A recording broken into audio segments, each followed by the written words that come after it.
조금 전 카말라 해리스 민주당 부통령 후보와 마이크 펜스 부통령 간의 TV 토론이 열렸습니다. 코로나 사태 대응과 경제 회복을 두고 치열한 공방을 펼쳤습니다. 조 바이든을 지지하는 전국의 한인 정치인들은 한인 사회 발전을 위한 후보를 지지해달라고 호소했습니다. 특히 이민과 소수계 정책에서 트럼프 정권의 불통을 지적했습니다. 대형 쇼핑몰의 실내 영업이 오늘부터 재개됐습니다. 25%의 인원 제한에도 불구하고 경제 활력에 대한 기대감도 높았습니다. LA시의원에 출마한 한인 후보들은 치열한 접전을 이어가고 있습니다. 흑인 유권자를 공략하거나 깨끗한 로컬 정치를 주장하며 유권자들의 지지를 당부했습니다. 연방이민단속국이 LA 지역에서 대규모 단속 작전을 펼쳤습니다. 살인과 강도 용의자 등 모두 125명이 체포됐습니다. 네, 오늘부터는 대형 쇼핑몰들의 실내 영업이 재개됐습니다. 활력을 되찾을 수가 있을지 기대가 높습니다. 관련 소식은 잠시 뒤에 전해드리겠습니다. 네, 카말라 해리스 민주당 부통령 후보와 마이크 펜스 부통령. 코로나 대응을 두고 무능한 불통 정권이다. 아니다, 경제 대통령이다. 치열한 공방을 펼쳤습니다. 조금 전에 끝난 TV 토론 소식부터 전하겠습니다. 이재령 기자입니다.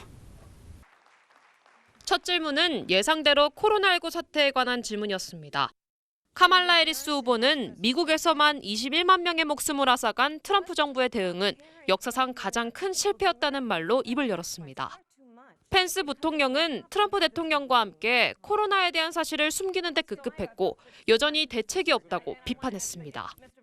It is asking too much of the people. Susan, we talked about It is asking too much of the people.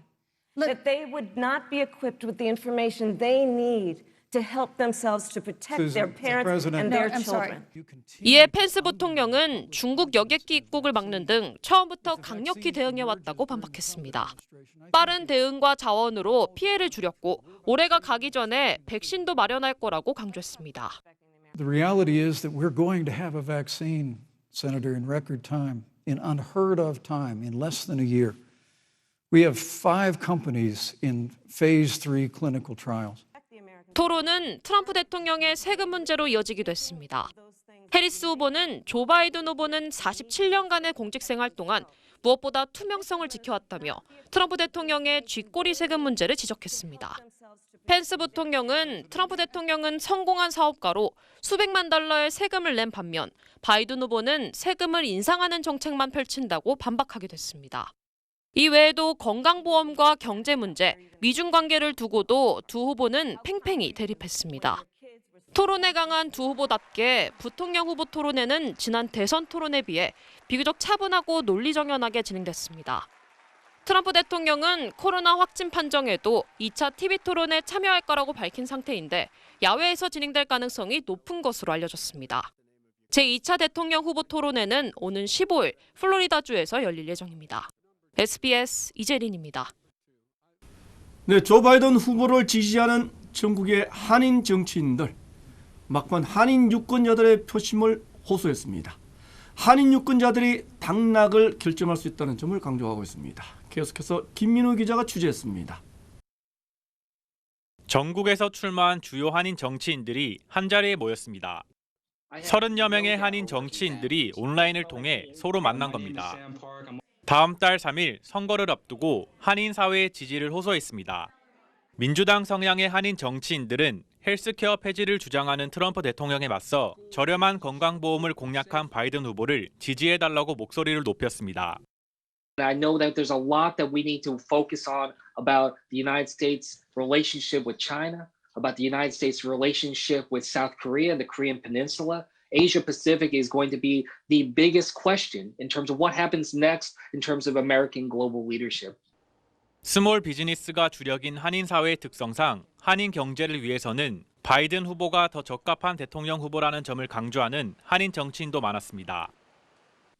So I know how hard it is to keep small businesses afloat even during the good times. But today, with the economy ravaged by COVID-19, made worse by Donald Trump's failure to respond and protect the American people, our economy is in free fall.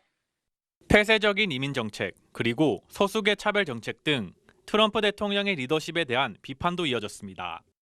한인 사회 발전을 위해서는 한인 1세와 2세들 모두가 보다 적극적으로 참여해야 한다는 지적에는 모두가 공감했습니다. LA에서 SBS 김민우입니다. 네, 백악관으로 돌아온 트럼프 대통령. 이틀 만에 집무실에서 업무를 시작했습니다. 하지만 코로나를 전파시킬 수 있기 때문에 격리해야 한다는 방역 지침을 정면으로 어기고 있다는 비판이 쏟아졌습니다. 김윤수 특파원이 보도하겠습니다. 워싱턴입니다.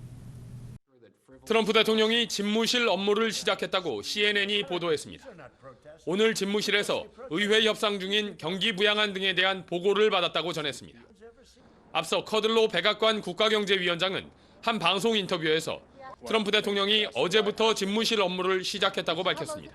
President actually showed up in the Oval Office yesterday with extra precautions with respect to his COVID-19, and he's getting a lot better. 백악관 복귀 바로 다음 날입니다. 집무실에서 접촉하는 사람들은 추가 예방 조치를 하고 있다고 설명했습니다. 그러나 트럼프 대통령이 다른 사람을 감염시킬 위험이 있는데 벌써 집무실에 나간 건 부적절한 처신이라는 비판이 쏟아졌습니다. 퇴원 당시 의료진은 트럼프 대통령이 바이러스를 전파할 가능성이 있다며 당분간 관저에서 격리 치료를 받을 거라고 밝혔습니다. 대통령 주치의는 트럼프 대통령이 지난 나흘 동안 열이 없었고 24시간 동안 증상이 나타나지 않았다고 상태를 설명했습니다. 일부 항체가 검출되기 시작했지만 아직 완치 상태는 아닌 걸로 알려졌습니다. 이런 가운데 백악관 내 코로나19 감염은 계속 확산되면서 백악관을 중심으로 한 트럼프 대통령 주변 확진자 수는 23명까지 늘어났습니다. 워싱턴에서 SBS 김윤수입니다. 네, 공화당 지지 성량이 높은 노년층 유권자들 사이에도 조 바이든 후보의 지지율이 상승하고 있는 것으로 조사됐습니다. MBC 방송이 지난주 수요일과 목요일에 실시한 여론조사에서 바이든 후보의 지지율은 무려 62%까지 급등했습니다. 이에 반해 트럼프 대통령은 35%의 지지를 받는데 그쳤습니다. 전문가들은 코로나에 상대적으로 취약한 노년층 유권자들이 팬데믹 문제에서 조 바이든 후보 지지 쪽으로 돌아서고 있는 것으로 풀이했습니다. 네, 오늘부터 대형 쇼핑몰들은 실내 영업을 재개했습니다. 하지만 인원이 제한되는 등 아직은 미흡하다는 게 상인들의 주장입니다. 그래도 조만간 활력을 되찾을 수 있을 것이라는 기대감은 높았습니다. 이사명 기자가 취재했습니다. LA 카운티의 대형 쇼핑몰들이 실내 영업을 재개한 첫날. 쇼핑객들은 그동안 구입을 미뤄왔던 물건을 사는 모습입니다. LA 카운티와 시의 실내 쇼핑몰들은 입장 가능한 최고 인원수의 25%까지 고객들의 숫자를 제한하고 있습니다. 상인들은 인원 제한과 푸드코트는 아직 영업을 재개할 수 없어 미흡하다고 주장했습니다. 이렇게 많이 오지는 않은데 오신 분들은 참 좋아하시더라고요. 신발이나 아니면은 뭐 그런 것들. 미용실도 오늘 보니까 사람들이 좀 있는 것 같고. 코로나 사태로 5개월 넘게 실내 영업을 기다려온 업주들.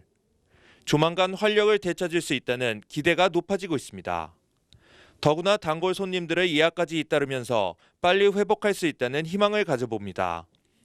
손님들이 이제 많이 받으면 안 되니까 그래도 손님들이 이제 꾸준하게 많이 와서. 쇼핑몰 고객들의 숫자 제한이 풀리고 푸드코트 영업 재개를 기다리고 있는 업주들. 업주들은 희망과 함께 코로나를 극복해 나가고 있습니다. LA에서 SBS 이사면입니다. 네, LA 카운티 지역의 오늘 하루 신규 코로나 확진자 수가 1,645명이나 됐습니다.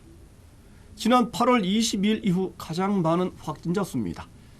카운티 보건군 꾸준한 감소 추세 속에 오늘 하루 급등한 이유를 면밀히 살펴보고 있습니다. 캘리포니아주와 오렌지 카운티 지역의 신규 코로나 감염자 수는 각각 2,764명 그리고 144명으로 감소세를 이어갔습니다. 네, LA 시의원에 출마한 그레이스 유 후보와 재선에 도전하는 제4지구의 데빌 류 시의원. 예측할 수 없는 초박빙 판세라는 분석입니다. 그레이스 유 후보는 흑인 유권자를 집중 공략하고 있습니다. 보도에 이재린 기자입니다. 한인타운을 포함하는 LA시 10지구에 출마한 그레이스 유 후보. 지역 정치 거물인 마크 리들리 토마스 후보와 맞붙어 힘겨운 싸움이 될 것으로 예상하고 있습니다. 이런 와중에도 흑인 유권자들의 지지를 꾸준히 받으며 캠페인에 박차를 가하고 있습니다. 유 후보는 최근 블랙 라이브즈 매터 등 12개 흑인 단체의 지지를 받았다고 밝혔습니다. 유 후보는 기존 정치인의 염증을 느끼는 흑인 유권자들이 지지를 보내고 있다고 강조했습니다.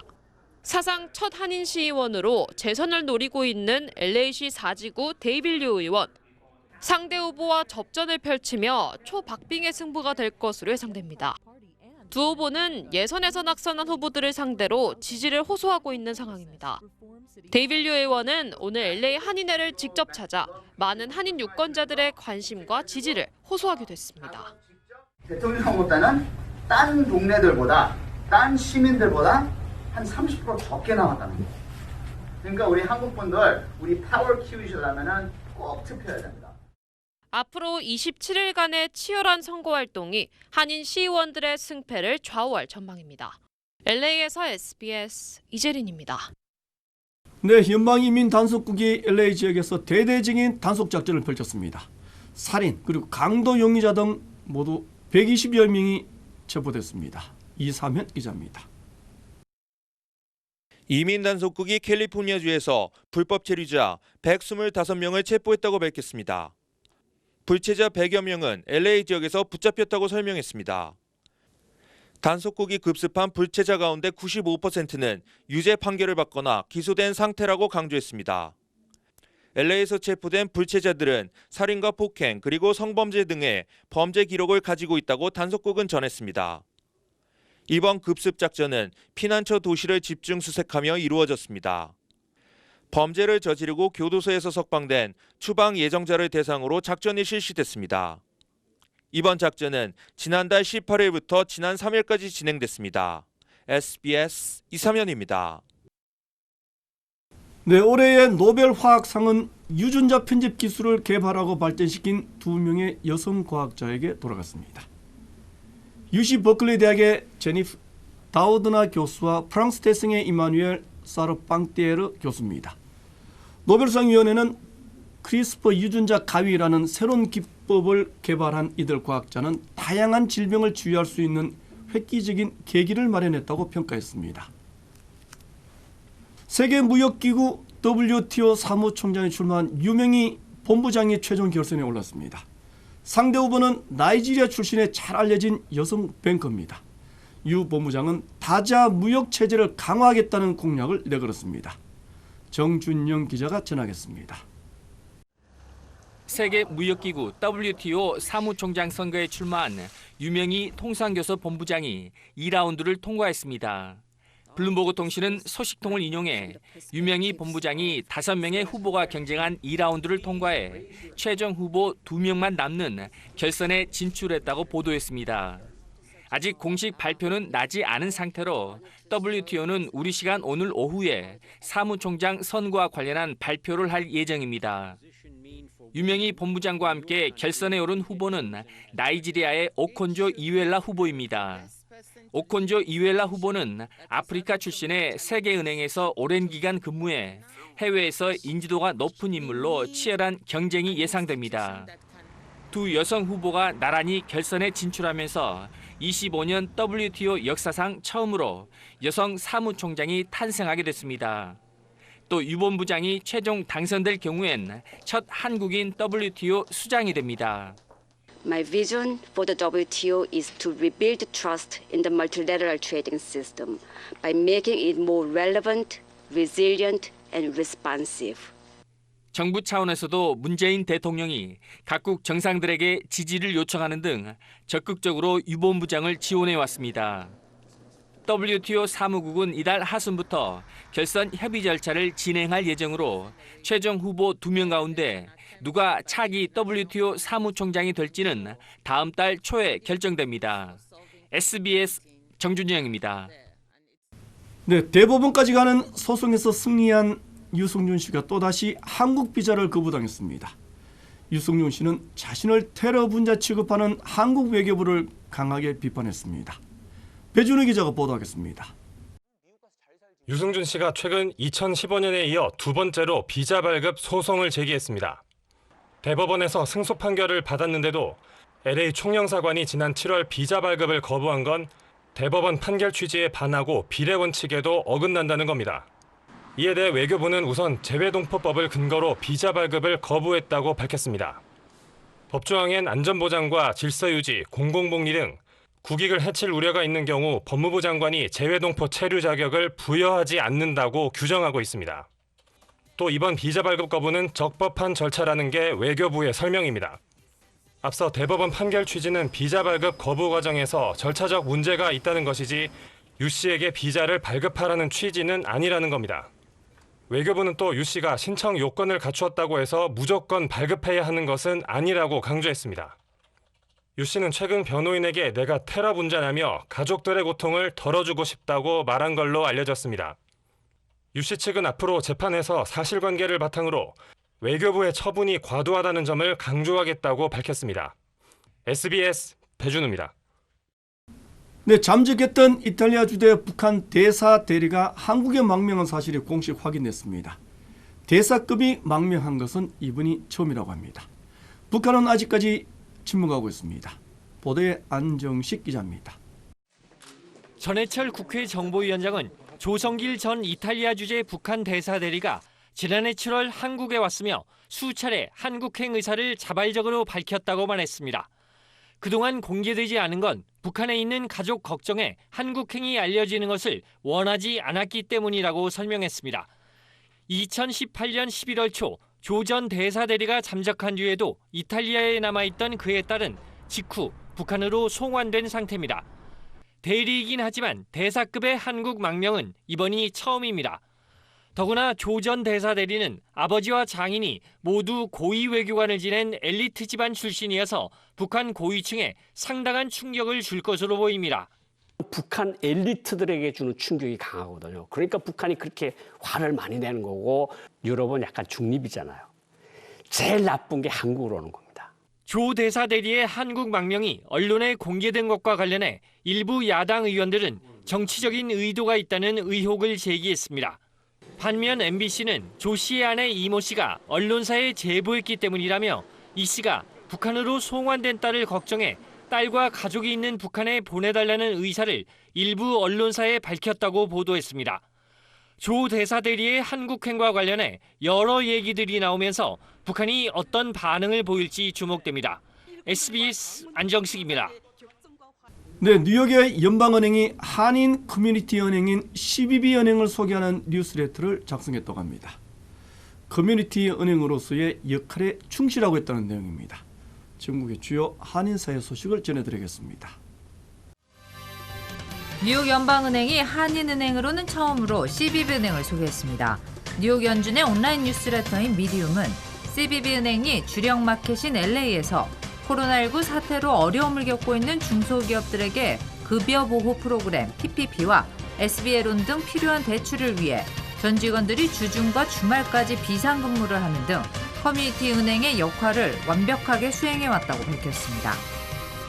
LA 동물원이 주말 동안 드라이브인 영화관으로 영화 여러 편을 선보입니다.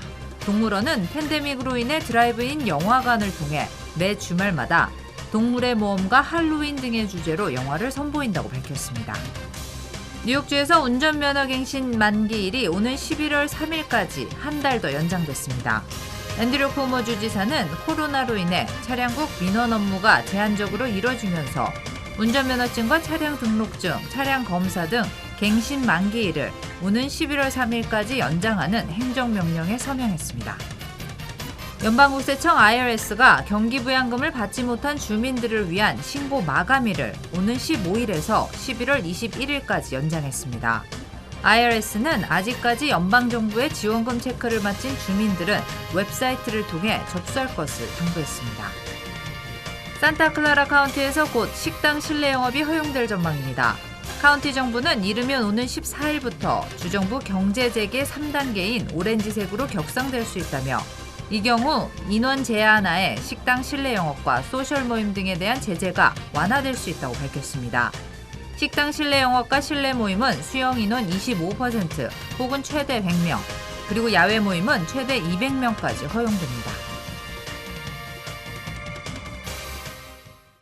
우편 투표 또 조기 투표 한창 진행되고 있습니다. 어느 선거 때보다 많은 유권자들이 우편 혹은 조기 투표를 이용할 것이라고 합니다. 오늘은 전국의 한인 정치인들이 한자리에 모이기도 했습니다.